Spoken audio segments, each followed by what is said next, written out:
என்னடி விசில் அடிக்க தெரியுமா? ஜனவரி 26 ரிப்பப்ளிக் அப்படின்றது எல்லாமே மக்களுக்கானது, குடியாட்சி, மன்னராட்சிக்கு எதிரானது. ஆனால் இங்கே தமிழகத்தில் நடப்பது என்ன ஆட்சி? மன்னராட்சி. எங்கள் தலைவர் மன்னராட்சின்னு தானே சொல்கிறாரு. கருணாநிதி முதலமைச்சர், அவருடைய மகன் இப்போ முதலமைச்சர், அவருடைய பேரன் துணை முதலமைச்சர், மகள் எம்பி, மருமகன் எம்பி, குடும்பம் எல்லாம் சேர்ந்து ஆட்சி நடத்துகிறாங்கன்னா அது குடும்ப ஆட்சி. அதுவும் ஒரு விதத்தில் மன்னராட்சி தான். பிஜேபியிலும் குடும்ப ஆட்சி தான் நடக்குது. நம்மளுடைய பப்ளிக் அசட்ஸ், காடு, மலை, ரோடு, பாலங்கள், இதெல்லாம் யாருடைய சொத்து? மக்களுடைய சொத்து. ரோட் அண்ட் இன்ஃப்ராஸ்ட்ரக்சரில் 2021 26 வரையும் 60,000 கோடி ஊழல். RR infra, JSP infra, KCP infra. ADMK ஆட்சியில் எலெக்ஷனுக்கு ஜஸ்ட் முன்னாடி ஒரு டெண்டர் அறிவிக்கிறாங்க. டிஎம்கே ஆட்சிக்கு வந்த பிறகு அதை ஸ்டாப் பண்ணணும். எஃப்ஐஆரும் போட்டு வச்சுருக்காங்க. ஆனால் அந்த கம்பெனி மேலேயோ அந்த அதிகாரிகள் மேலேயோ இந்த அரசு எந்த நடவடிக்கையும் எடுக்கல. இப்போ தென்பண்ணை ஆற்றுல திருவண்ணாமலையில் ஒரு பாலம் கட்டுறாங்க. இனாகுரேட் பண்ணி 90ஆவது நாளைக்கு கீழே விழுந்து. அது குடிநீரில் மட்டும் 1020 கோடி ரூபாய் ஊழல். KN நேருன்ற அமைச்சர் மாநகராட்சியில் குப்பை அகற்றுறதுக்கு அவுட் சோர்சிங் பண்ணுறாங்களே, அதில் ஊழல். பார்ட்டி ஃபண்டு அப்படின்னு சொல்லிட்டு 7.5லேருந்து 10% வாங்குது. முனிசிபல் அட்மினிஸ்ட்ரேஷன் அண்ட் வாட்டர் சப்ளையில் ஒரு 800 கோடி ஊழல். 7 லட்சத்துலேருந்து 1 கோடி ரூபாய் வரை டிரான்ஸ்ஃபருக்கு லஞ்சம் வாங்கி. ரிவர் சாண்ட் இருக்கு இல்லையா, இதில் மட்டுமே 4730 கோடி ரூபாய் ஊழல். தாது மணலில் மட்டும் அரசுக்கு 20,000லேருந்து 24,000 கோடி நட்டம். மக்களுடைய சொத்தை அடித்து உறிஞ்சு எடுக்கிறதுன்றது என்னது? அது இது ரிப்பப்ளிக்கா? சென்னை மெட்ரோபாலிட்டன் டிரான்ஸ்போர்ட் இருக்குல்ல, இதை யாருக்குமே தெரியாமல், வெளியிலே தெரியாமல் ப்ரைவேட்டைஸ் பண்ணிட்டாங்க. இந்த ஆண்டு 26ல் இந்த 10% ப்ரைவேட்டைசேஷனை 70%ஆக ப்ரைவேட்டைஸாக மாற்றுவாங்க. டிநகர் பஸ் ஸ்டாண்ட் ஏலம் போயிடுச்சுன்னா எவ்வளோ அசிங்கமா? டேக்ஸ் கலெக்டரு, அதுக்கப்புறம் வாட்டர் சப்ளை பார்க்குறவர், கிளரிக்கல் ஒர்க்கு, இதையெல்லாம் அவுட் சோர்ஸ் பண்ணிடுவோம் அப்படின்னு. இதுக்கு முன்பு இதெல்லாம் குரூப் 4 டிஎன்பிசி எக்ஸாம் இருக்குல்ல, அதில் குரூப் 4ல் வரும். சட்டம் என்ன சொல்றதோ அதுபடி தான் ஆட்சி நடக்கணும். Rule of law. அதுலேயும் தமிழ்நாடு பெருசாக பள்ளிக்குது. 2025 ஜூலை வரையும் 24 கஸ்டோடியல் டெத். துப்பாக்கியால் சுட்டு என்கவுண்டரில் 16. அது இல்லாமல் ஒரு 19 judicial extra judicial killing. POCSO case rising 55%. இந்தியாவை பொறுத்தவரையும் எல்லாத்துக்கும் அதிகாரம் மிக்க ஒரு சாவரின் அப்படின்னா எது? இந்தியன் கான்ஸ்டியூஷன் தான் சாவரின். செக்குலர் அண்ட் சோசியலிஸ்ட் அந்த வார்த்தையை தூக்கு. 130வது அமெண்ட்மெண்ட் பில் அது என்ன சொல்லுதுன்னா, அதாவது சீஃப் மினிஸ்டரோ எந்த ஒரு மினிஸ்டரோ தொடர்ச்சியாக 30 நாள் சிறையில் இருந்தால் அவர் என்ன பண்ணுவார்? அவங்க எலெக்ஷன் நிற்கக்கூடாது. அவருடைய ஆட்சியை கழிஞ்சிடும். இதற்கு முன்பு சீஃப் எலெக்ஷன் கமிஷனரை சீஃப் ஜஸ்டிஸ் அப்பாயிண்ட் பண்ணுவார். இப்போது சீஃப் ஜஸ்டிஸ்லாம் வேணாம், தூக்கு. பிரைம் மினிஸ்டரும் அவருடைய கேபினெட்டும். தமிழ்நாட்டில் பார்ட் டைம் டீச்சர்ஸ் இன்னும் ப்ரொட்டஸ்ட் பண்ணிட்டு இருக்காங்க. அவங்களுக்கு இன்னும் நீதி கிடைக்கல. ஒரு அரசு பள்ளி ஆசிரியர் பார்வை மாற்றுத்திறனாளி ஒரு பக்கம் மியூசிக் சொல்லி கொடுத்துட்டு இன்னொரு பக்கம் அதே மியூசிக்கை வச்சு ட்ரெயினில் பிச்சை எடுத்துருந்தா, எங்கள் சமுதாயத்தில் சரி, எங்கள் கூட பிறந்தவங்க சரி, யாருமே எங்களுக்கு மதிப்பு இல்லை சார். ஐயா விஜய் சாருக்கு கூட நாங்கள் கையெடுத்து கும்பிட்றோம். தாவேக்கா வந்தால் நீங்கள் இதெல்லாம் கண்டிப்பாக பார்த்துக்கணும். உறுதியா இந்த 10 கம்பெனிஸ் என்ன பண்ணுறாங்க? கோழி குஞ்சுகளை எடுத்துகிட்டு விவசாயிகள்கிட்ட கொடுக்குறாங்க. இதை வளர்த்து இந்த நிறுவனங்களுக்கு கொடுக்கணும். கொடுத்தா ஒரு கிலோவுக்கு ஐ திங்க் 6 ரூபான்னு நினைக்கிறேன். ஆனால் இன்றைக்கி அவங்க கேட்குறது ஒரு கிலோவுக்கு 20 ரூபாய். இதையும் இன்றைக்கி சட்டசபையில் இபிஎஸ் பேசுவதற்கு முயற்சித்திருக்கிறார். வெளியில் நிருபர்கள்ட்ட பேசிட்டு போயிட்டார். அன்னையில் இருக்கின்ற இந்த உரிமையாளர்கள் கடுமையாக பாதிக்கப்பட்ட காரணத்தினால அதை 6 ரூபா 50 காசுலேருந்து 20 ரூபாயை உயர்த்தி வழங்க வேண்டும் என்று கோரிக்கை வைத்திருந்தார்கள். டாடி ஒரே விஷயம், விசில் போடு டாடி.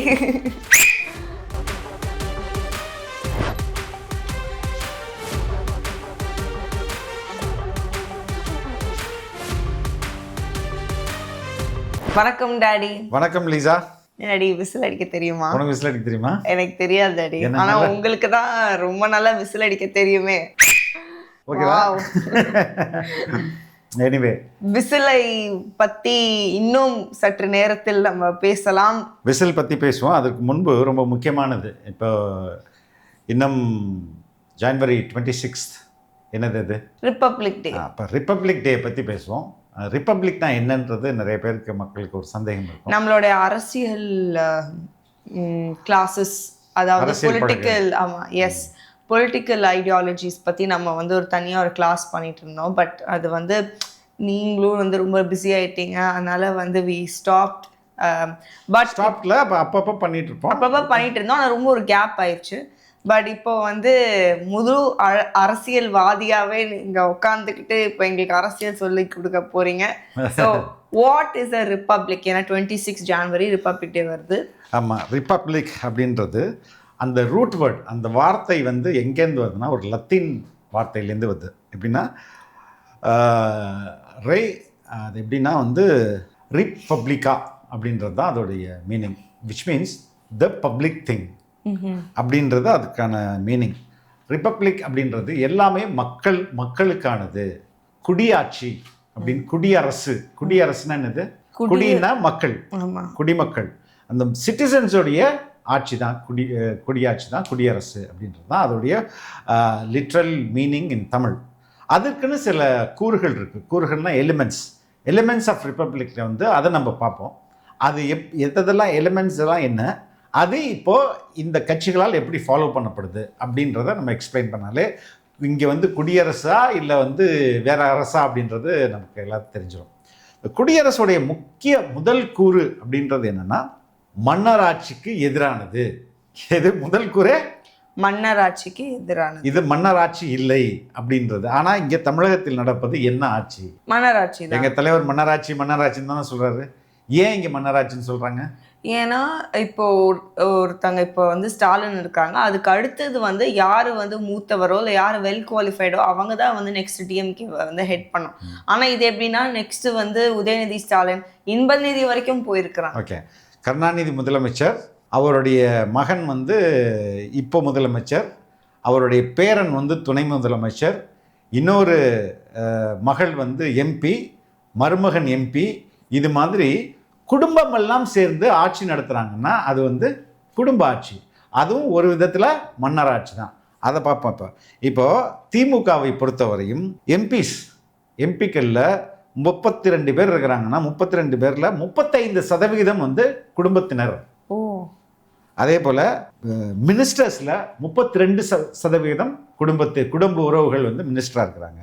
டிஸ்ட்ரிக்ட் லெவலில் கட்சியில் டிஸ்ட்ரிக்ட் செக்ரட்டரிஸ் இருப்பாங்களா, அது ஒரு பெரிய பதவி, கட்சியை பதவி. அதில் வந்து 30% வந்து யாராக இருக்கா? குடும்ப உறுப்பினர்களாக இருக்காங்க. எம்எல்ஏக்களில் 22% குடும்ப உறுப்பினர் இருக்காங்க. அப்போது இப்போ நடைபெறுகிற அரசு ரிப்பப்ளிக்கோடைய முதல் கூறு இருக்குல்ல, குடும்ப ஆட்சி, அதுலேருந்து விளைகிறதா? ஆமாம், சுத்தமாக அதை சொல்ல முடியாதா? இது வந்து பிஜேபிக்கே நம்ம பொருத்தி பார்ப்போமே. பிஜேபியிலும் குடும்ப ஆட்சி தான் நடக்குது. ஐ மீன் அதில் டாப் லீடர்ஸ் இருக்காங்களா, அவங்க மட்டும் வேறையாக இருப்பாங்க, அண்டர் லேயரில் வந்து இருப்பாங்க. ஆனால் கம்பேரிட்டிவ்லி பிஜேபியில் வந்து எம்பிஸ் லோக்சபாவில் வந்து 11% 12% பேர் குடும்ப உறுப்பினர்களாக இருக்கிறாங்க. அதுக்கடுத்தது ராஜ்யசபாவில் வந்து 13%, எம்எல்ஏஸில் வந்து 17% 70%. இதை நான் சொல்லலை, அசோசியேஷன் ஃபார் டெமோக்ராட்டிக் ரிஃபார்ம்ஸ் அப்படின்ற ஒரு அமைப்பு இதை வந்து நமக்கு சொல்லியிருக்குது.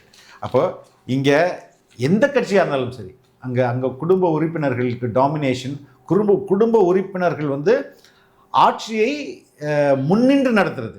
எங்கே ஒரு எம்எல்ஏ இருப்பார், இல்லைனா வந்து ஒரு மாவட்ட செயலாளர் ஒருத்தர் 2 பேர் இருந்தால் பரவாயில்ல. ஆனால் முக்கியமான அந்த கோர் இருக்காங்களே, அந்த கோர் ஃபுல்லாக யார்கிட்ட இருக்குது? இன்றைக்கி குடும்பத்திட்ட இருக்கு. ஸோ அப்போ இது இந்த முதல் கூரே காலிங்க. ரிப்பப்ளிக்கோட முதல் கூறு என்னது? No monarchy, no family domination. அதுவே இங்கே அவுட் ஆயிடுச்சு. எனக்கு ஆக்சுவலாக ஒரு கேள்வி கேட்கணும். ஏன்னா இப்போ நீங்கள் பிஜேபி சொன்னீங்க, டிஎம்கே சொன்னீங்க, but what about Congress? Congress also has the same thing. இப்போ ஆனால் காங்கிரஸில் அது அவங்க வந்து நிறைய, அது எந்த அளவுக்கு அங்கே பெனட்ரேட் ஆயிடுச்சுன்னா ஒரு ஃபேமிலி மெம்பருக்கு ஒரு போஸ்ட் தான் அப்படின்ற அளவுக்கு. ஏன்னா இட்ஸ் 150 இயர் ஓல்டு பார்ட்டி. அதில் வந்து நிறைய பேர் வந்திருக்காங்க. பட் அப்படி ஒரு தீர்மானத்தை அவங்க நிறைவேற்றி ஒரு குடும்பத்துக்கு ஒரு போஸ்ட் தான் அப்படின்ற மாதிரி அங்கே போய். பட் அதுவும் தவறு தான். பட் முறையாக தேர்வு செய்து யார் வந்து அதாவது குவாலிஃபைடு கேண்டிடேட்டோ அவங்களுக்கு தானே கொடுக்கணும். அதுதான். அப்போ இது வந்து இது உருட்டுவாங்க. சவுத் ஏஷியா ஃபுல்லாக இதுதான் இருக்குது. ஏன் இலங்கையில் இல்லையா, அந்த நாட்டில் இல்லையா இந்த நாட்டில் எந்த நாட்டில் இருந்தாலும் இது அதாவது குடியரசுக்கு எதிரானது அப்படின்றத நம்ம சொல்லிடுவோம். அதற்கு அடுத்தது முக்கியமானது என்னன்னா நம்மளுடைய பப்ளிக் அசெட்ஸ்ன்றது என்னது? பப்ளிக் அசெட்னா வந்து இப்போ நம்மளுடைய ஆறுகள், ஆறு, குளம், ஃபாரஸ்ட்ஸ், காடு, மலை, ரோடு, பாலங்கள் இதெல்லாம் யாருடைய சொத்து? மக்களுடைய சொத்து. இந்த மக்களுடைய சொத்தை இந்த அரசுகள் எப்படியாக பயன்படுத்துது அப்படின்றத நம்ம பார்ப்போம். அதில் பார்த்தோம்னா ரோட் அண்ட் இன்ஃப்ராஸ்ட்ரக்சரில் 2021 26 வரையும் 60,000 கோடி ஊழல், 60,000 crores ஸ்கேம். எவ்வளோ பெரிய காசு, ரைட்டுங்களா? அதுக்கப்புறம் நம்ம பார்த்தோம்னா இதில் இந்த 60,000 கோடியும் அதுலேயும் முக்கியமாக எப்படின்னா ஒரு ஒரு ஒரு ஆய்வு, அதாவது ஒரு ஆய்வில் தஞ்சாவூர், சிவகங்கை, கோயம்புத்தூர் இந்த 3 இடத்துலையும் போட்ட ரோடு வந்து ரொம்ப புவர் குவாலிட்டியாக இருக்குது.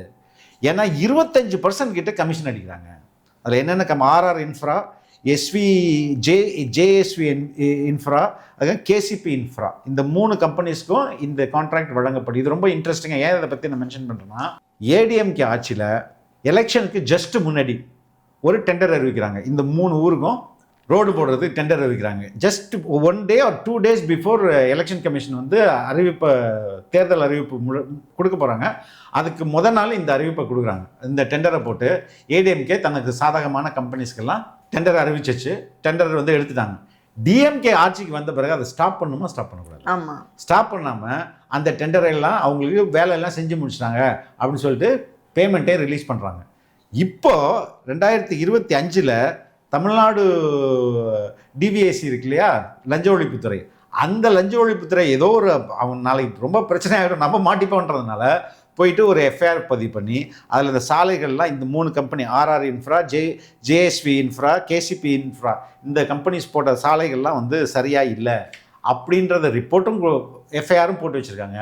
ஆனால் அந்த கம்பெனி மேலேயோ அந்த அதிகாரிகள் மேலேயோ இந்த இந்த இந்த அரசு எந்த நடவடிக்கையும் எடுக்கல. அப்போ இங்கே எந்த அரசு வந்தாலும் நம்மளுடைய பப்ளிக் அசெட்ஸ் இருக்குல்லையா, ரோடு, அதில் வந்து பெருசாக கான்சன்ட்ரேட் பண்ணுறது, அதில் பெரிய ஊழல் பண்ணிகிட்டு இருக்கிறாங்க.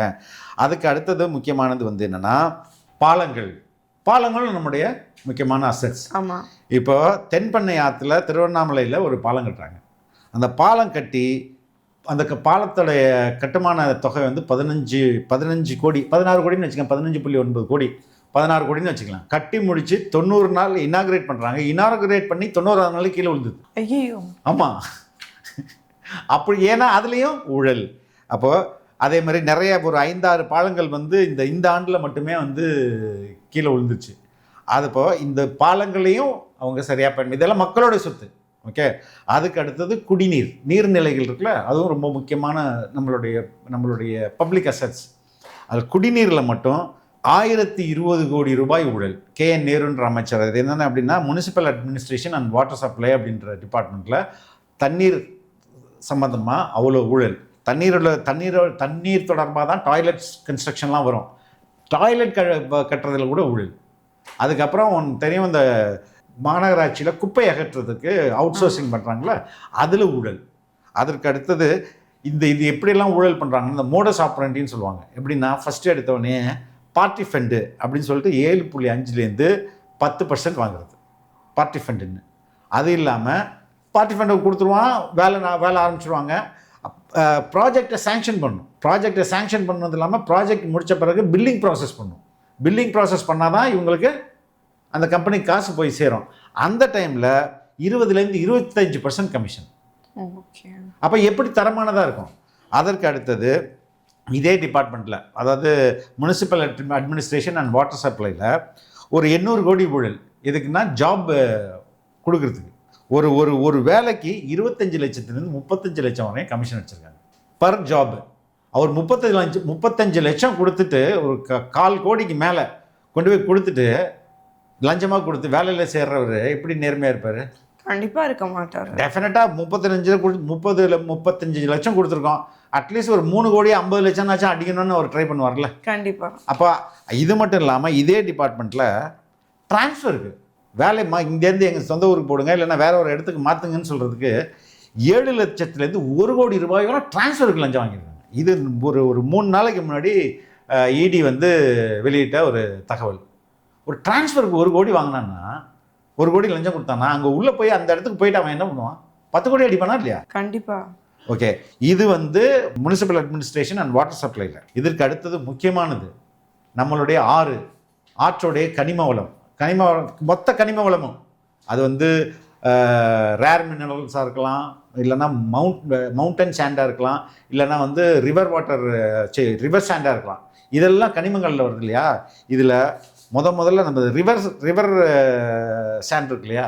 இதில் மட்டுமே 4730 கோடி ரூபாய் ஊழல். 4730 கோடி. 4000 மணல் மாஃபியா. மணல். இதில் வந்து அரசுக்கு இவங்க வருமானமாக காட்டியிருக்கிறது எவ்வளவுமா? வெறும் 36 கோடி. வெறும் 36 கோடி அரசுக்கு காட்டிட்டு 4730 கோடி அவங்க அடிச்சிருக்காங்க.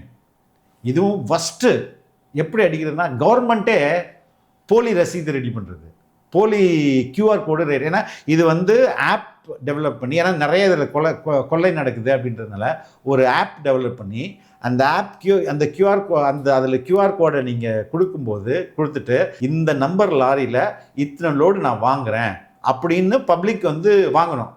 அந்த கியூஆர் கோடை இவங்க வந்து டூப்ளிகேட் பண்ணுறாங்க. யார்? அரசு, கவர்மெண்ட்டே பண்ணுது. அதுக்கப்புறம் அந்த அதிகாரிகளுடைய சீல்ஸ் எல்லாத்தையும் போலியான ஜிஎஸ்டி நம்பர் இதில் அடித்தது. ஆத்து மண்ணில் மட்டும் இந்த 4.5 வருஷத்தில் 4730 கோடி. அது இல்லாமல் பீச் மினரல்ஸ்னு இருக்குது. இந்த தூத்துக்குடி, திருநெல்வேலி, கன்னியாகுமரி பகுதியில் வந்து அந்த கடலோர பகுதிகளில் அரிய வகை தாதுக்கள் கிடைக்கும், மினரல்ஸ் கிடைக்கும். அதில் வந்து ஒரு 5832 கோடி. இந்த நம்பர் மேசிவ் நம்பரை பற்றியா? ஆமாம், அன்இமேஜினபிளாக இருக்குல்ல. அப்போ இதனால மட்டுமே இந்த தாது மணலில் மட்டும் அரசுக்கு 20,000 20,000 24,000 கோடி நட்டம். அவ்வளோ வந்து சுருட்டிட்டாங்க. இப்போ இதெல்லாம் யாருடைய சொத்து? மக்களுடைய சொத்து இல்லையா? இந்த மக்களுடைய சொத்தை அடித்து உறிஞ்சி எடுக்கிறதுன்றது என்னது? அது வந்து இது ரிப்பப்ளிக்கா? கண்டிப்பா இல்லை. ரிப்பப்ளிக்கு இதுக்கு தொடர்பு இருக்கா? இல்லை.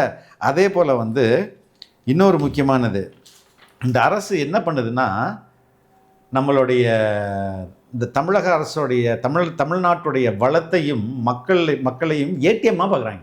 எவ்வளோ காசு வேணும் போட்டு ஸ்வைப் பண்ணி எடுத்துக்கலாம் அப்படின்ற மாதிரி ஒரு ஏடிஎம்மாக பார்த்துட்ருக்காங்க. இதற்கு அடுத்தது போக்குவரத்து இருக்குல்ல, பஸ்ஸு, கரண்ட்டு. இப்போ கரண்ட்டு நம்ம மக்களுக்கான சொத்து. அதே மாதிரி நம்மளுடைய பேருந்துகள், பப்ளிக் டிரான்ஸ்போர்ட்டும் மக்களுக்கானது. அதை வந்து இந்த அரசு சென்னை மெட்ரோபாலிட்டன் டிரான்ஸ்போர்ட் இருக்குல்ல, இதை யாருக்குமே தெரியாமல், வெளியிலே தெரியாமல் ப்ரைவேட்டைஸ் பண்ணிட்டாங்க. எந்த மாதம்னா அக்டோபர் 2023 ப்ரைவேட்டைஸ் பண்ணிட்டாங்க. இப்போ எப்படி ப்ரைவேட்டைஸ் பண்ணியிருக்காங்கன்னா, இப்போ வந்து 10% இந்த ஆண்டு 26 வந்து இந்த 10% ப்ரைவேட்டைசேஷனை 70% ப்ரைவேட்டைஸாக மாற்றுவாங்க. இப்போ இல்லை, ஆனால் இப்போ இந்த டைமில் வந்து அவங்க இவ்வளோ ப்ரைவேட்டைஸ் பண்ணால் அவங்க எலெக்ஷன்ஸை பாதிக்காதா? வெளியிலே சொன்னால் தானேம்மா இது? ஓகே, வெளியிலே வரலையே. எப்படின்னா, இங்கே தனியார் வந்து பஸ்ஸு வாங்குவாங்க, ஓட்டுவாங்க, மெயின்டைன் பண்ணிப்பாங்க. கார்பரேஷன் வந்து அவங்களுக்கு காசு கொடுத்தோம். புரியுதா நான் சொல்கிறது? அது ஃபிக்ஸட் காசு. 1 கிலோமீட்டருக்கு இவ்வளோ அப்படின்றத கொடுத்துருவாங்க. அவன் எத்தனை கிலோமீட்டர் ஓட்டினா அந்த கிலோமீட்டர் காசு. ஆனால் இது கம்ப்ளீட்டாக இந்த எம்டிசி வந்து தனியார் மயப்படுத்துது இந்த அரசு. அப்போ அதுவும் மக்களுடைய சொத்து, அதையும் தனியார் கொடுத்துட்டாங்க. பஸ் டெர்மினஸ் இருக்குது. இப்போ டி நகர் பஸ் டெர்மினஸ். டி நகர் எவ்வளோ கமர்ஷியலி பெரிய ஏரியாவில், அங்கே வந்து ஒரு 10 கிரவுண்ட் இருக்குன்னு வச்சுக்கேன். அது யாருது? மக்களுடைய சொத்து. ஆமாம். வில்லிவாக்கம்ல ஒரு டெர்மினஸ் இருக்குது. வில்லிவாக்கம் முக்கியமான ஏரியா, அதில் ஒரு 10 கிரவுண்ட் இருக்குன்னு வச்சுக்கேன். பஸ் டெர்மினஸ்ன்றது நிறைய ஒரு 10 பஸ் 20 பஸ் நிறுத்தி அந்த இடத்துல வந்து அங்கேருந்து தொடங்கும், ஆரிஜின் மாதிரின்னு வச்சுக்கேன். அது மாதிரி இது திருவான்மையூர் டெப்போ இருக்குது. இது மாதிரி நிறைய வடபழனியில் ஒரு டெப்போ இருக்குது. இந்த டெப்போ எல்லாமே கொண்டு போய் கவர்மெண்ட் அடகு வச்சிருச்சு பேங்க்ல. பஸ் ஸ்டாண்ட் அடகு வச்சதுக்கான பார்த்துருக்கியா நீ? கிளாம்பாக்கமும் இருக்குதா இல்லை வச்சுட்டாங்களான்னு தெரியல நமக்கு. அடுத்து விட்டா ஏர்போர்ட்டையும் ஏர்போர்ட்டை வச்சாலும் வச்சிருவாங்க. சரி, எதுக்கு சொல்கிறேன், எல்லா பஸ் டெர்மினஸும் அடகுல இருக்குது. அது ஏன்னா அது முக்கியமான ப்ராப்பர்ட்டி இல்லை. ப்ராப்பர்ட்டி வச்சு நீங்கள் கடன் வாங்கலாம் பேங்க்கில். அது லட்டு மாதிரி இருக்குமே. இப்போ முறையாக கட்டலன்னா பேங்க் வந்து ஏலம் விட்டு போயிடும். டி நகர் பஸ் ஸ்டாண்ட் ஏலம் போயிடுச்சுன்னா எவ்வளோ அசிங்கமா? அது ஒரு ப்ரைவேட் பில்டர்ஸ் போச்சுன்னா வந்து கட்டணம் கட்டுவான், நீங்கள் ஒன்றும் பண்ண முடியாது. அப்போ மக்களுடைய சொத்து இருக்குல்ல, இது எல்லாத்தையும் இந்த இந்த இந்த கவர்மெண்ட்டும் சரி, இதுக்கு முன்பு இருந்த கவர்மெண்ட்டும் சரி, ஆட்டையை போடுற வேலையை மட்டும்தான் பார்க்குது. அப்போ இங்கே மன்னராட்சி நடக்குது, குடும்ப ஆட்சி நடக்குது, பப்ளிக்கோடைய அசட்ஸ் இருக்குல்ல, லைக் மினரல்ஸ், தாது மணல்லேருந்து எல்லா மினரல்ஸும் நம்மளுது, அது போயிடுது. நீர் நம்மளுது, அதுவும் போயிடுச்சு. அதற்கு அப்புறம் ரொம்ப முக்கியமானது என்னென்னா அரசு வேலை, அரசு பணியும் வந்து இந்த ரிப்பப்ளிக்கில் ஒரு முக்கியமான பப்ளிக் அஃபேரில் தானே வருது. அதுவும் ரொம்ப முக்கியம். இந்த கவர்மெண்ட்டு 2 ஜியோ பாஸ் பண்ணாங்க. ஜியோ நம்பர் 115, அது வந்து ஹெச்ஆர் டிபார்ட்மெண்ட், அது மனிதவளத்துறையிலேருந்து பாஸ் பண்ண ஒரு ஜியோ. அது என்ன சொல்லுதுன்னா, this order established a committee to explore outsourcing various categories of human resources and private agencies. அதாவது நம்ம எதுக்கு அரசு ஆள் எடுத்துக்கிட்டு இருக்கணும், அதுக்கு பதிலாக அவுட் சோர்ஸ் பண்ணிடுவோம், அப்படி அவுட் சோர்ஸ் பண்ணுவதற்கான முயற்சியை எடுப்போம் அப்படின்னு ஒரு ஜியோ பாஸ் பண்ணாங்க. அதுக்கடுத்தது Jio number 1552 municipal administration. Again KN நேருன்னு ஒரு அமைச்சர் இருக்கிறாரா. இப்போ இந்த தண்ணீர் பற்றியான ஊழல்லாம் சொன்னோம்ல, 1020 கோடி டிரான்ஸ்ஃபருக்கான ஊழல், அதுக்கப்புறம் அட்மிஷனில் ஊழல், அந்த அதே டிபார்ட்மெண்ட்டில் தான் இது வருது. இதில் என்ன பண்ணிட்டு இருக்கேன்னா, 20 முனிசிபல் கார்பரேஷனில் பேசிக்கான சின்ன சின்ன வேலைகள் இருக்கும். இதில் எப்படின்னா டேக்ஸ் கலெக்டரு, அதுக்கப்புறம் வாட்டர் சப்ளை பார்க்குறவர், கிளரிக்கல் ஒர்க்கு, இதையெல்லாம் அவுட் சோர்ஸ் பண்ணிடுவோம் அப்படிங்குது. இதற்கு முன்பு இதெல்லாம் வந்து குரூப் 4 TNPSC எக்ஸாம் இருக்குல்ல, அதில் குரூப் 4ல் வரும். அந்த குரூப் 4ஐயும் மொத்தமாக கொஞ்சம் கொஞ்சமாக காலி பண்ணிடலாம், எல்லாத்தையும் அவுட் சோர்ஸ் பண்ணால் சம காசு. யாருக்கு காசு? கவர்மெண்ட்டுக்கு காசு. கவர்மெண்ட்டுக்கு காசு கிடையாது, அந்த அரசியல்வாதிக்கு காசு. ஓகே, நீ வந்து ஒரு அவுட் சோர்சிங் கம்பெனி வச்சுருக்கமா, மேன் பவர் அவுட் சோர்சிங், உங்ககிட்ட ஒரு 1000 பேர் இருக்காங்க. 1000 பேரில் நீ என்ன பண்ணுற, ஓகே சென்னை கார்பரேஷனுக்கு டேக்ஸ் கலெக்டருக்கு ஒரு 50 பேர் அனுப்பு, இன்னொரு 100 பேரை வந்து வாட்டர் டிபார்ட்மெண்ட்டுக்கு மீட்டர் கணக்கெடுக்கிறதுக்கு அனுப்பு. அப்படின்னா நான் உன்கிட்டேருந்து நான் ஹையர் பண்ணேன்னா, நான் வந்து உனக்கு ஒரு பல்க் அமௌண்ட் கொடுத்துருவேன். நான் 100 பேரை அனுப்பியிருக்காங்க, நம்ம உனக்கு பல்க் அமௌண்ட் கொடுத்துருவேன். நீ என்ன பண்ணுவோம், உன்னுடைய லாபத்தை போக அவங்களுக்கு எவ்வளோ கொடுப்பேன், கம்மியான சேலரி தான் கொடுப்பேன். ஆனால் உனக்கு எனக்கு டீலு ஈஸியாக போட்டுக்கலாம். ஆமாம். ஆனால் இதே குரூப் 4ல் போட்டால் நீ மாதம் எனக்கு 10,000 ரூபாய் கொடுன்னு சொல்ல முடியுமா? சொல்ல முடியாது. ஆனால் ஒரு கம்பெனிகிட்ட கொடுத்தோம்னா அது சொல்ல முடியும். அப்போ இதுவும் கரப்ஷனை பேஸ் பண்ணி தான். அப்போ அரசு வேலையும் இவங்க வந்து காலி பண்ணுறாங்க. அதில் ரெண்டாவது இதில் முக்கியமானது எப்படின்னா, இந்த ப்ரைவேட்டைசேஷன் இருக்குல்ல, இதில் ரிசர்வேஷன்றது ஃபாலோ பண்ண மாட்டாங்க. அவங்க இஷ்டத்துக்கு ஆட்களை எடுத்துப்பாங்க. அப்போ இங்கே நம்மளுடைய பப்ளிக் அசட்ஸ் அதுலேயும் இவர்களுக்கு அக்கறை இல்லை. மூன்றாவது கூறு, ரிப்பப்ளிக்கோட மூன்றாவது கூறு வந்து rule of law. Rule of லான்னா என்னது? சட்டப்படி எல்லாருமே ஒன்று. சட்டப்படி எல்லாருமே ஒன்று. அதற்கடுத்தது சட்டத்தின்படி ஆட்சி. எஸ், சட்டம் என்ன சொல்றதோ அதுபடி தான் ஆட்சி நடக்கணும். Rule of law. அதான் இந்த நாடு எப்படி ஆட்சி செய்யப்படணும்னா சட்டத்தின்படி தான் ஆட்சி செய்யப்படணும் அப்படின்னு பார்த்தா, அதுலேயும் தமிழ்நாடு பெருசாக பல்லிழிக்குது.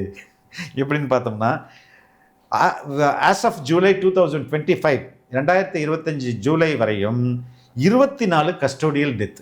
ரைட்டுங்களா? கஸ்டோடியல் டெத்துன்றது 24. அப்போ rule of law, custodial death நீயே எப்படியே ஒருத்தனை வந்து காவல் நிலையத்தில் வச்சு கொண்டு வர முடியுமா? முடியாது. அவன் தப்பு செய்தான்னா அவனுக்கு மேலே அவனுக்கு வந்து நீதிமன்றத்தில் நிறுத்தி வழக்காடி நீதிபதி தீர்ப்பு கொடுத்து தூக்கு தண்டனை தான் தூக்கு தண்டனை போடுங்க. அவன் நிரவதையாக இருந்தால் விடுதலை பண்ணுங்க. அப்போ அவனுடைய அந்த ட்ரையலுக்கே போகாமல் ஒரு விசாரணையே செய்யப்படாமல் வச்சு சுட்டு கொண்டுடுறாங்கன்னு வச்சுங்க. கஸ்டடியில் போலீஸ் கஸ்டடியில். அது எவ்வளோ பெரிய இது ரூல் ஆஃப், அதாவது சட்டத்தின் ஆட்சிக்கு எதிரானது இல்லையா? அதே போல் கிட்டத்தட்ட 19 extra judicial killing and separate 16 encounters. எப்படி? போலி என்கவுண்டர்ஸ் தான். எப்படி ஒரு இவ்வளோ போலீஸ் இருக்கும்போது ஒருத்தர் வந்து தூக்கி வெட்ட வருவானா? துப்பாக்கியால் சுட்டு என்கவுண்டரில் வந்து 16. அது இல்லாமல் ஒரு 19 எக்ஸ்ட்ரா ஜுடிஷியல் கில்லிங்கு. இது இல்லாமல் ரொம்ப முக்கியமானது தமிழ்நாட்டில் அந்த மாவு கட்டு போடுறதுன்னு கேள்விப்பட்டிருக்கீங்களா? இல்லை. எல்லாரும் ஜெயிலுக்கு போவாங்க. ஜெயிலுக்கு போனோன்னா கை உடஞ்சி போயிடும். ஆமாம். கை உடஞ்சோடனே நீதிபதியை கேட்பாங்க, என்னப்பா எப்படிப்பா கை உடஞ்சிது? டாய்லெட்டில் வலிக்கிட்டு விழுந்துட்டா சார். அப்போ மாவு கட்டு போடு. அப்போ இந்த மாவு கட்டு கல்ச்சர் இருக்குல்ல, இது வந்து நீதிபதியே கிண்டல் பண்ணுறாரு. என்னப்பா எல்லாருமே பாத்ரூமில் வலிக்கி விழுந்துருங்க, அப்படி என்னப்பா பாத்ரூம்னு அவர் கேட்டிருக்கிறாரு. ஏன்னா உண்மையை சொன்னால் போய் முதல்ல அடிவாங்க. ஆமாம். அப்போ புழல் சிறையில் மட்டும் 2024 மட்டும் 300 இன்மேட்ஸ்க்கு வந்து மாவு கட்டு. அலாமிங்காக இருக்கா?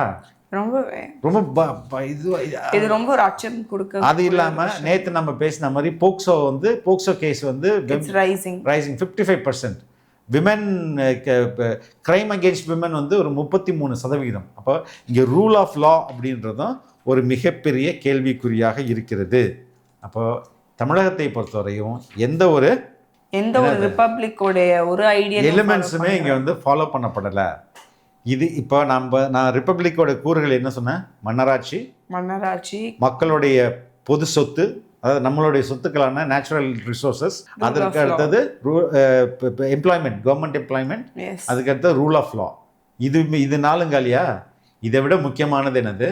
இந்திய அரசியலமைப்பு சட்டம், கான்ஸ்டியூஷன்.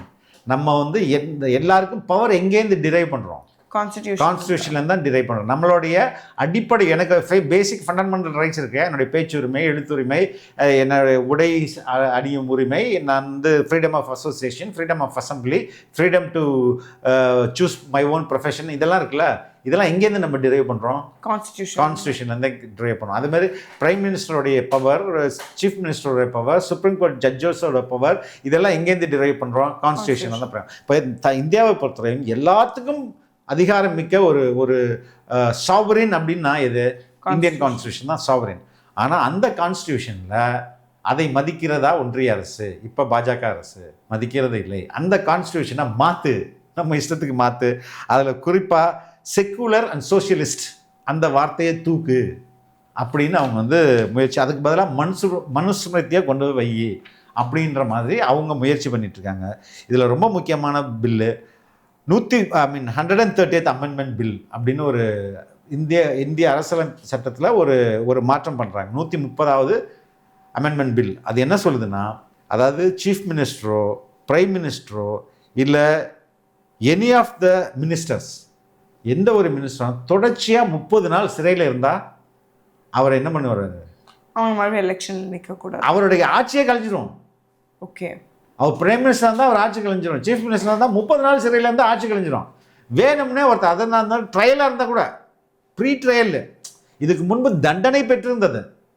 நீங்கள் வந்து உங்களுக்கு 2 ஆண்டு இல்லைன்னா 2 ஆண்டுக்கு மேல் தண்டனை இருந்துச்சுன்னா உங்களுக்கு வந்து பதவி போயிடும். எப்போ பதவி போகும்னா நீங்கள் வந்து போய் அப்பீல் பண்ணிட்டீங்க, மேல் கோர்ட்டில் அப்பீல் பண்ணிட்டீங்கன்னா உங்களுக்கு பதவி போகாது. ஆனால் அதை வந்து லில்லி தாமஸ்ன்ற ஒரு கேஸில் அதை உடைச்சாங்க. நீங்கள் வந்து உங்களுக்கு தண்டனை கொடுத்துட்டாலே அந்த நொடியே உங்களுக்கு பதவி போகுது. நான் சொல்றது ட்ரையல் முடிஞ்சு நீதிபதி தீர்ப்பளித்து 2 ஆண்டுகளுக்கு மேல் உங்களுக்கு தண்டனை, இல்லை 2 ஆண்டு அவர் 2 ஆண்டு ப்ளஸ் தண்டனை அப்படின்னா அன்னைக்கு உங்களுக்கு பதவி போயிடுது. ஆனால் இது வந்து 30 நாள் நீ ஜெயிலில் இருந்தால் போதும். நான் எவ்வளோ நாள் இருந்தேன் ஜெயிலில்? ஒரு 90 days இருந்தேன். இப்போ நான் என்ன குற்றம் பண்ணனா பண்ணலையா எதுவுமே முடிக்கு வரல. இதே மாதிரி ஒருத்தர் தூக்கி ஒரு 30 நாள் ஜெயிலில் வச்சுட்டு 31வது நாள் ஆட்சியை கழிச்சிடலாம். இப்படி ஒரு இந்த மொத்த கான்ஸ்டியூஷனுக்கு எதிராக ஒரு சட்டத்தை பாஜக அரசு கொண்டு வந்தது. அதுக்கு அடுத்தது ரொம்ப முக்கியமான சட்டம் அவங்க கொண்டு வந்த சட்ட திருத்தம் என்னன்னா, 1 நேஷன் 1 எலெக்ஷன். இப்போ 1 நேஷன் இந்த 1 நேஷன் 1 எலெக்ஷன் எந்த அளவுக்கு போயிடுச்சுன்னா, 1 ஸ்டேஷன் 1 ப்ராடக்ட். ஒரு ரயில்வே ஸ்டேஷனுக்கு ஒரே ஒரு கடை, அதில் ஒரே ஒரு ப்ராடக்ட், அப்படி போயிடுச்சு இது. இதற்கு அடுத்தது ரொம்ப முக்கியமாக அவர்கள் எடுத்துகிட்டு வந்த இன்னொரு சட்டம் என்பது, சட்ட திருத்தம் என்பது, எலெக்ஷன் கமிஷனர் இருக்கார்ல, சீஃப் எலெக்ஷன் கமிஷன், அந்த சீஃப் எலெக்ஷன் கமிஷனரை அப்பாயின்மெண்ட் பண்ணுறது. இதற்கு முன்பு சீஃப் எலெக்ஷன் கமிஷனரை சீஃப் ஜஸ்டிஸ் வந்து அப்பாயிண்ட் பண்ணுவார். இப்போது சீஃப் ஜஸ்டிஸ்லாம் வேணாம், தூக்கு. அவருக்கு பதிலாக யார் முடிவு பண்ணுவான்? பிரைம் மினிஸ்டரும் அவருடைய கேபினெட்டும்.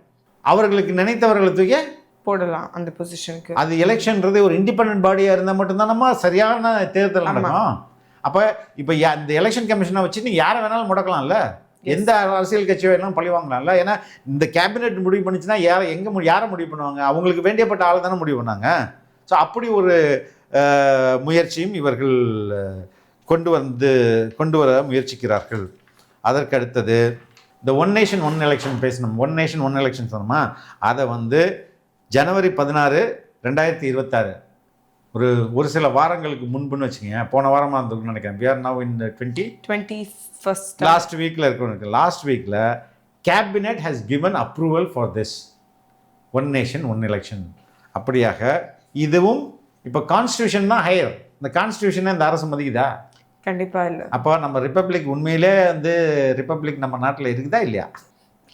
அது ரொம்ப ஒரு காம்ப்ளெக்ஸான கொஸ்டின் நான் பார்க்குறேன். பட் மோஸ்ட் ஆஃப் இட் ஓட rules as you said constitution தான் வந்து highest. Rule of law, monarchy, public assets, பப்ளிக்கோடைய இன்னும் வந்து பொதுத்துறை நிறுவனங்கள்னு சொல்லுவாங்களே, public undertaking like LIC, NLC, நிறைய கம்பெனி, பேங்க், இதெல்லாம் கூட தனியார் மயமாகப்பட்டு கொண்டிருக்கிறது. அதனால் இப்போ இங்கே வந்து மக்களுக்கான சொத்தோ மக்களுக்கான ஊதிய சம்பாத்தியத்தையோ அரசு பண்ணுவதை நிறுத்திவிட்டு ஒரு சில கார்ப்பரேட்டுகளுக்காக அரசு இங்கே வேலை செய்கிறது. இதனால் மக்களாகிய நீங்கள் தான் சிந்திக்க வேண்டும். குடியரசை நாம் வந்து நம் உண்மையிலே கொண்டாடுவது, அது கொண்டாடுவது ரொம்ப முக்கியம். ஆனால் இந்த கூறுகள் இருக்கிறதா என்பதை பார்த்துட்டு நம்ம புரிஞ்சுக்கிறது ரொம்ப முக்கியம். ஓகே, ரிப்பப்ளிக்னா இதெல்லாம் இருக்கணும் போல இருக்கு அப்படின்றது ரொம்ப, அந்த புரிதல் ரொம்ப முக்கியம்னு சொல்லிட்டு நம்ம we can move on to the next. Yes, இப்போ நீங்கள் ரிப்பப்ளிக் பற்றி இவ்வளோ சொன்னீங்க, அரசு பணிகள் பற்றி சொல்லியிருக்கீங்க.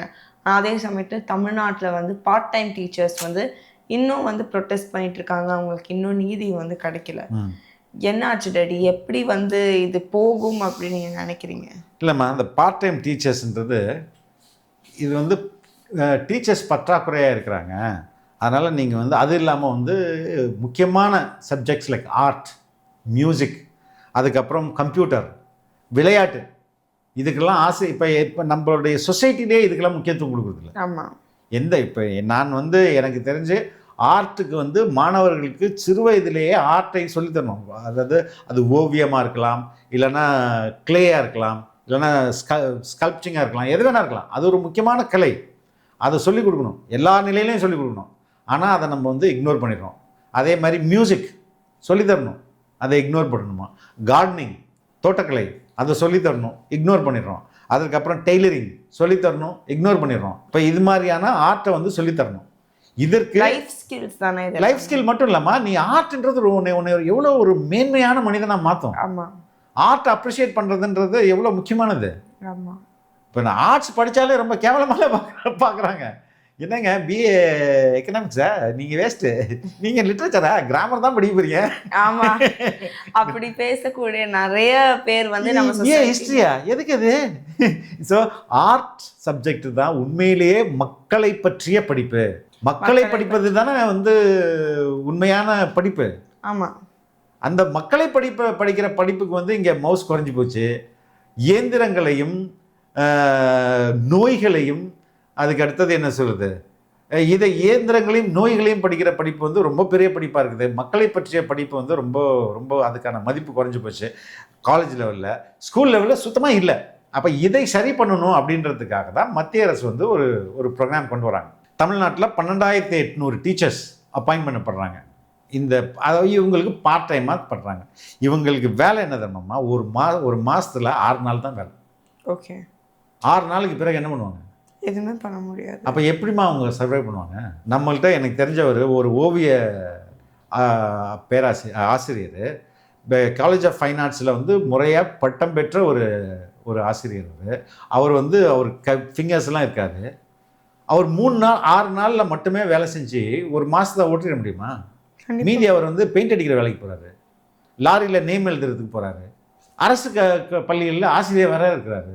இதில் வந்து பார்வையற்றவர்கள்லாம் இருக்காங்க, பெரும்பாலும் மியூசிக் டீச்சர்ஸாக இருப்பாங்க. அவங்களுக்கு 6 நாள் தான் மாதத்தில் சம்பளம். அவங்க என்ன பண்ணுவாங்க? மீதி நாளில் ட்ரெயினில் பிச்சை எடுக்கிறாங்க. ஒரு அரசு பள்ளி ஆசிரியர் பார்வை மாற்றுத்திறனாளி ஒரு பக்கம் மியூசிக் சொல்லி கொடுத்துட்டு இன்னொரு பக்கம் அதே மியூசிக்கை வச்சு ட்ரெயினில் வந்து பிச்சை எடுத்துருந்தா, இது ஏன் வெறும் 6 நாள் மட்டும் தான் அவங்க வேலை? எனக்கு இந்த 6 நாள் ஊதியம் வந்து சென்ட்ரல் கவர்மெண்ட் கொடுக்குது. அவன் கொடுக்கும். இதில் இல்லாமல் அந்த மே மாதம் சுத்தமாக இந்த 6 நாளும் கிடையாது, லீவ் இல்லை, ஆமாம், ஸ்கூலில் இருக்காதுல்ல. அப்போ இது எப்படிமா இது? ஒரு முக்கியமான கல்வியை சொல்லித்தர ஆர்ட்டு, பெயிண்டிங்கு, ஸ்கல்ப்டிங்கு, கம்ப்யூட்டர்ஸு, அதுக்கு அடுத்தது மியூசிக், இதை சொல்லி தருகிற ஆசிரியர்களுக்கு இதான் நிலைமையா? Societal attitude problem. இது வந்து இந்தியா முழுவதும் கொண்டு வரப்பட்ட ஒரு ஸ்கீம் தான். மற்ற மாநிலங்களில் இந்த டீச்சர்ஸை ஃபுல் டைம் ஆக்கி அவங்கள வந்து பர்மனெண்ட் ஆக்கிட்டாங்க. அந்த டீச்சர்ஸ் இன்னைக்கு போராடிட்டு இருக்காங்க. இது என்ன மாதிரியான சொசைட்டி நம்ம வாழ்ந்துட்டு இருக்கோம்? இந்த மாதிரியான கல்வி கொடுக்குற தமிழ்நாடு வந்து இப்படிதான் பண்ணிக்கணும். சத்தியமா இதில் கல்வியில் சிறந்த தமிழ்நாடு வேற. ஆமா இல்லை இது நான் உண்மையிலே கேட்குறேன், 12 அரை நாள், அதாவது வாரத்தில் இன் வீக்கில் 3 half days அவங்க ஒர்க் பண்ணணும். 3 half day தான். அப்போ மாதத்துக்கு 12 அரை நாள், அதாவது 6 முழு நாள். இந்த 6 முழு நாள் ஊதியத்தை வைத்துக்கொண்டு ஒருத்தரால் எப்படி, அதாவது ஆசிரியரால் எப்படி வாழ முடியும்? அதே ஆசிரியர் 3 நாள் மியூசிக் சொல்லி கொடுத்துட்டு 6 நாள் வந்து ஒரு மாதத்தில் 6 நாள் மியூசிக் சொல்லிட்டு கொடுத்துட்டு மற்ற நாட்டில் ட்ரெயினில் வந்து பாட்டு பாடி பிச்சை எடுத்தா அந்த மாணவர்கள் பார்த்தா அவங்க மனநிலை எப்படி இருக்கும்? கண்டிப்பா வந்து மதிக்க மாட்டாங்க. அண்ட் இதெல்லாம் அவங்களுக்கு மனசு உடைஞ்சிடாது. ஆமா ஏன்னா நம்ம டீச்சர் வந்து நம்ம ஸ்டூடெண்ட் நம்ம பிச்சை எடுக்கிறத பார்க்குறான்னு சொன்னால் எவ்வளோ. ஆமா ஒரு டீச்சர் பாயிண்ட் ஆஃப் வியூல அது ரொம்ப ரொம்ப ஒஸ்டா இருக்கும். அப்படிதாம்மா இந்த அரசு நடத்துது. அவங்க போராட்டம் மற்ற போராட்டங்களோட இது ரொம்ப ரொம்ப அடிப்படையான ஒரு தேவை இல்லை. எஸ், இதை ஏன் இந்த அரசு வந்து செய்ய மாட்டாங்க? எனக்கு ஞாபகம் இருக்குது, நான் சின்ன வயசில் இருக்கும் போதெல்லாம் வந்து இந்த ட்ராயிங் கிளாஸு ஆர்ட் அண்ட் கிராஃப்ட்டுக்கு வந்து நான் ரொம்ப ஈகராக வெயிட் பண்ணிகிட்டு இருப்பேன். அதே மாதிரி நான் ஏன்னா அது நம்ம நல்லா வரைகிறோமோ இல்லையோ அது வந்து ஒரு கைண்ட் ஆஃப் அன்வைண்டிங் தான் ஃபார் ஸ்டூடெண்ட்ஸ். அவங்களுடைய மென்டல் ஹெல்த்துக்கே வந்து அது ரொம்ப ரொம்ப ரொம்ப முக்கியம். குழந்தைங்க வந்து they have to do they should do activities. நான் சின்ன வயசில் இருக்கும்போது நான் வந்து ஸ்கூலில் ஒரு 4வது 5வது படிக்கும் போதெல்லாம் எங்கள் ஊரில் எங்களுக்கு தோட்ட பீரியட்னு ஒன்று இருக்குது. ஒரு பீரியட் உண்டு. நாங்கள் போய் தோட்டத்தை வந்து மெயின்டைன் பண்ணோம், தண்ணி ஊற்றணும், அதெல்லாம் பராமரிக்கணும். அப்படி ஒரு பீரியட் நான் அதோடைய எக்ஸ்டென்ஷன் தான் எனக்கு விவசாயத்து மேலே வந்து ரொம்ப ஆசை வந்தது. இதெல்லாம் குழந்தைங்க வந்து கற்றுக்கலைன்னா நாளைக்கு அவங்க எப்படி வந்து மரம் வளர்ப்பாங்க, எப்படி விவசாயம் பண்ணுவாங்க, எப்படி வந்து ஒரு உயிரினத்துக்கு வந்து எப்படி நேசிப்பாங்க. எக்ஸாக்டா.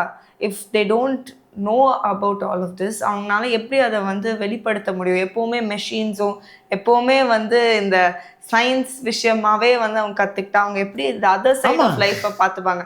ரைட் அண்ட் லெஃப்ட் அப்படின்னு 2 சைட் ஆஃப் த பிரெயின் இருக்குல்ல, அவங்க அந்த லெஃப்ட் சைட் ஆஃப் த பிரெயினை ஹோலிஸ்டிக் டெவலப்மெண்ட் தானே அவங்களுக்கு முக்கியம். ஸோ அதை அந்த அரசு டெஃபினட்டாக இனிமேல் அவங்களை கண்டுக்காது. அவங்க போராடிட்டே தான் இருக்க வேண்டியதான். அவங்களுக்கு என்ன மிஞ்சி போனால் நம்ம இப்போ வந்து என்ன சொல்லுவாங்க, இன்னும் 3 மாதம் தானே ரெடி இருக்கு. ரைட்டு 6 நாள் ஊதியமா வேணா 10 நாள் ஆக்குவோம், அவ்வளோதான் முடிஞ்சுது. 10 நாள் ஊதியம் மீதி பிச்சை எடுத்துட்டுங்க, அவ்வளோதான் அவங்க செய்வாங்க. அவங்க இன்னுமே வந்து கூப்பிட்டு சமரசம் பண்ணாலும் முடியாது இல்லையா? ஏன்னா தேர்தல் இவங்க மறுபடியும் ஒரு தேர்தல் அறிக்கையில் அவங்க அறிவிப்பாங்கம்மா. இல்லைன்னா இவங்க பண்ணிக்கிறது ஏதாவது போட்டு ஒப்பத்தி விட்டு சொல்லிட்டு போயிடுவாங்க. அடுத்த கவர்மெண்ட் வந்து பார்த்துக்கிட்டோன்னு ஏதாவது சொல்லிட்டு போயிடுவாங்களே. டெஃபினட்டாக இவர்களுடைய கோரிக்கையை கூட நிறைவேற்ற முடியலைன்னா இந்த அரசு லேப்டாப் கொடுத்து என்ன பிரயோஜனம்? அவங்க லேப்டாப் கொடுத்து உங்கள் விஜய் தான் வந்து கேட்டுக்கிட்டு இருக்காங்க. அது ஒரு தனி கதை. ஆனா தான் லேப்டாப் கொடுத்து என்ன பிரயோஜனம்? ஏஐ கத்துக்கிட்டா மட்டும் உலகத்தை கத்துக்கிட்ட மாதிரியா? இல்ல, இவர்களுக்கு நீங்க வந்து முக்கியத்துவம் கொடுக்கணுமா இல்லையா? இந்த பகுதி நேர ஆசிரியர் மற்ற இந்த இடைநிலை ஆசிரியர் கூட அவங்களுக்கும் துரோகம் தான். அவங்க வந்து ஒரே நாளில் வந்து ஒரு நாளுக்கு முன்னாடி அப்பாயிண்ட் ஆனவங்களுக்கு ஒரு சம்பளம், ஒரு நாள் பின்னாடி அப்பாயிண்ட் ஆனவங்களுக்கு ஒரு சம்பளம். அதுவும் டிஸ்பாரிட்டி தான். பட் அதை விட இவர்கள் தான் ரொம்ப ரொம்ப நலிந்த நிலையில இருக்கிறாங்க. ஸோ இவர்களுக்கு இந்த அரசு முன்னுரிமை கொடுக்கணும். டெஃபினட்டாக நடக்காது, கண்டிப்பாக நடக்காது. நம்ம ஆப்டமிஸ்டிக்காக இருக்கவும் முடியாது. ஏன்னா தேர்தல் டைமும் வந்திருக்கு. இவங்க வந்து எல்லாருமே தேர்தலில் நோக்கி தான் போயிட்டு இருப்பாங்க. யாருக்குமே இவங்களுக்கு உட்காந்துட்டு ஆன்சர் பண்ணிட்டு இருக்க மாட்டாங்க. ரொம்ப ரொம்ப கஷ்டமாக இருக்குது. ஒரு வேளை தாவேக்கா வந்தால் நீங்கள் இதெல்லாம் கண்டிப்பாக பார்த்துக்கணும். உறுதியா எங்களுக்கு நிறைய கனவு இருக்குது. வாடகை வீட்டில் இருக்கிறோம், ஒரு சொந்த வீட்டில் இருக்கணும்னு நாங்கள் ஆசைப்படுறோம். எங்கள் சமுதாயத்தில் சரி, எங்கள் கூட பிறந்தவங்களும் சரி, யாருமே எங்களுக்கு மதிப்பு இல்லை சார். ஐயா விஜய் சாருக்கு கூட நாங்கள் கையெடுத்து கும்பிட்றோம். தலையிட்டு ஏதாச்சும் ஒரு உதவி செய்யுங்க. அதுக்கப்புறம் வந்து டாடி பிராய்லர் சிக்கன் என்ன டாடி இப்போ வந்து பெரிய பெரிய மண்ணு ஊழல்லேருந்து இப்போ நெக்ஸ்ட்டு சிக்கனில் கூட வந்து ஒரு பிரச்சனை இருக்கா டாடி? ஆமாம், இது வந்து அண்மையில் ஒருத்தர் பேசியிருந்தார் பெங்களூர்லேருந்து. இது வந்து ஒரு மிகப்பெரிய வர்த்தக சந்தை, ஒரு 10,000 கோடிக்கு மேலே டர்ன் ஓவர் ஆகிற ஒரு சந்தையாக இருக்குது. இதில் மிகப்பெரிய ஜெயன்ஸ் எல்லாம் இருக்காங்க. வெங்கடேஸ்வரா ஹேச்சரின்னு ஒருத்தன், அவங்க தான் வந்து பெரும்பான்மையான ஒரு மோனோபொலி. அவங்க தான் வந்து இந்த பேரண்ட் சிக்ஸ்ன்னு சொல்கிறாங்க, கிராண்ட் பேரண்ட் சிக்ஸு, பேரண்ட் சிக்ஸு அப்படின்னு சொல்லிட்டு. சரி, ஒன்றும் இல்லைம்மா, இங்கே ஒரு 10-15 ஒரு 10 கம்பெனிஸோ ஏதோ இருக்குதுன்னு நினைக்கிறேன். இந்த 10 கம்பெனிஸ் என்ன பண்ணுறாங்க, கோழி குஞ்சுகளை எடுத்துகிட்டு வந்து விவசாயிகள்கிட்ட கொடுக்குறாங்க. அந்த விவசாயிகள் அதுக்கான உணவை கொடுத்துறாங்க, மருந்து கொடுத்துறாங்க, சம்டைம் மருந்து கொடுத்துட மாட்டாங்க. இதை வளர்த்து இந்த நிறுவனங்களுக்கு கொடுக்கணும். கொடுத்தா ஒரு கிலோவுக்கு ஐ திங்க் 6 ரூபான்னு நினைக்கிறேன். ஒரு கிலோவுக்கு 6 ரூபாய். இது 10 வருஷத்துக்கு முன்னாடி ஃபிக்ஸ் பண்ணப்பட்ட ஒரு அமௌண்ட்டு. ஆனால் இன்றைக்கி அவங்க கேட்குறது ஒரு கிலோவுக்கு 20 ரூபாய். இதுவே இந்த முறையே தவறுன்றார் ஒருத்தர். ஏங்க நீங்கள் வந்து ஒரு 10 லட்சம் இன்வெஸ்ட் பண்ணிருக்கிறார் ஒரு விவசாயி.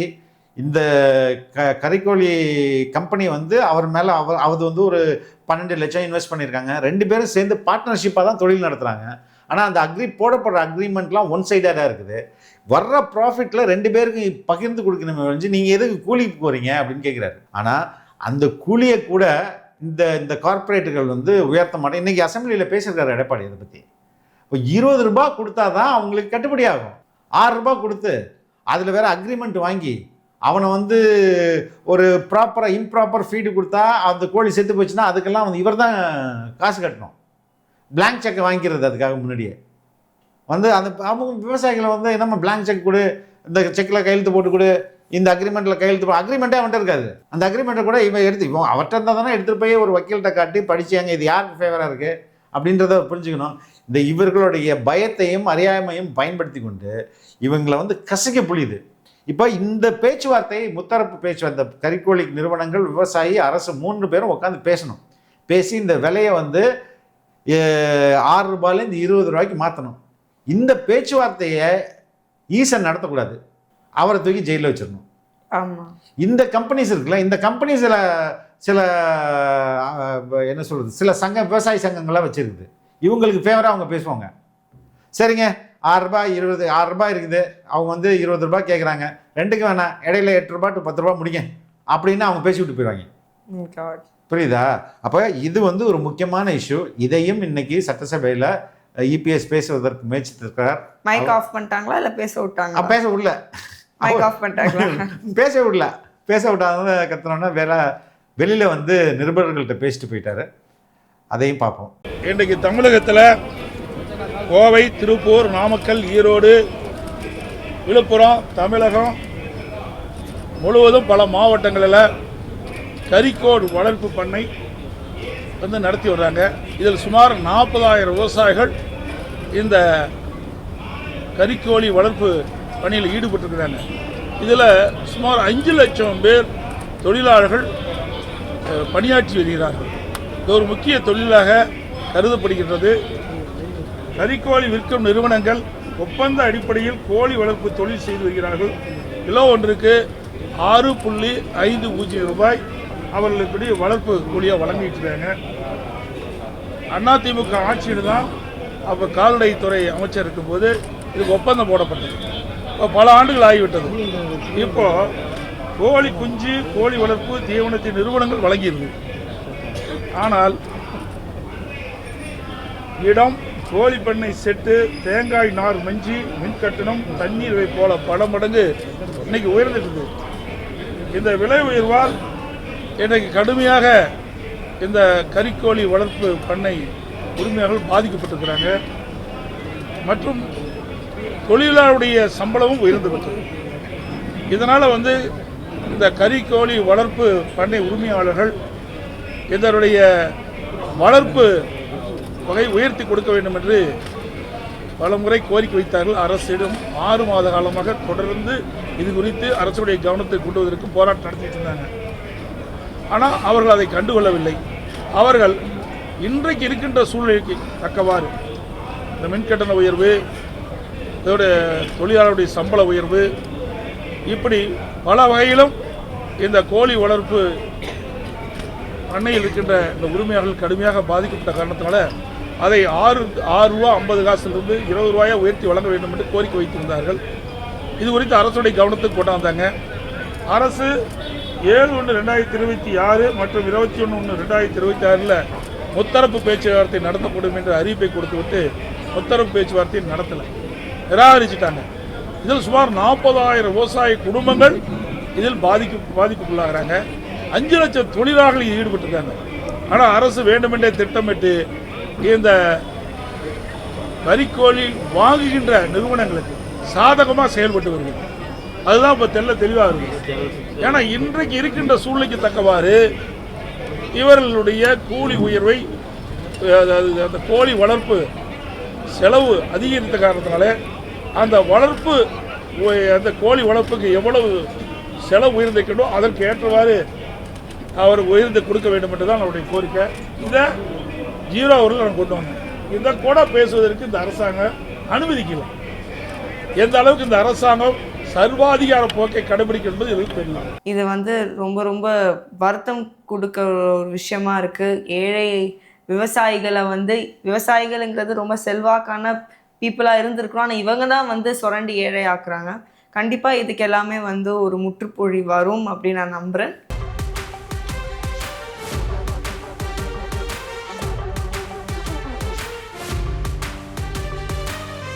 ரொம்ப ரொம்ப நன்றி டாடி.